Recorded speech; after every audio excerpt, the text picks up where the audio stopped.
Kung ganun po yung magiging basya, ang unang-unang suspindihin, dapat si Senator Alan Peter Cayetano. Dahil command responsibility niya si Sergeant at times. At in fact, Ang sinabi nung sinuspende ng ombudsman, si Aplasca, nag-react yung kabila, yung majority.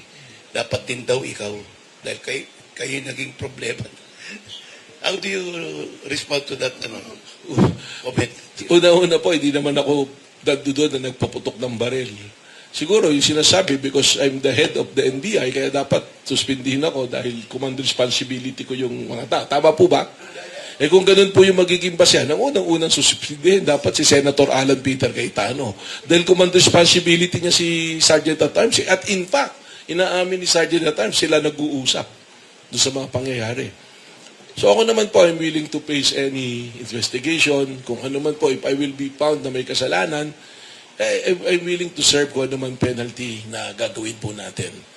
I think alam ni Ma'am Ichi yan sa tagal niyang kasama niya ako. No? So, sa akin po ganon.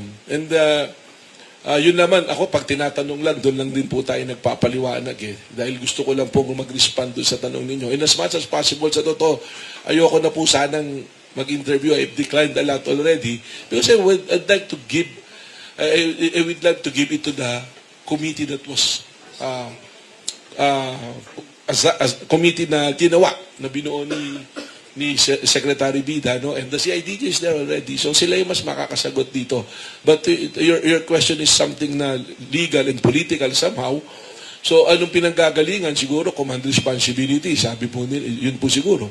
If that is the case, sino po ba unang nagpaputok? Kung wala naman nagpaputok doon, baka hindi po nagka-ratrata ng paputok doon.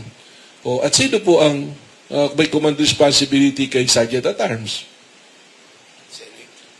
So, di ba po, who is the head of the Senate right now nung nangyari yun? Ano po? So, along that line, ano po, siguro po yung ano ko, I hope na sasagot ko po yung tanong niyo, ano po.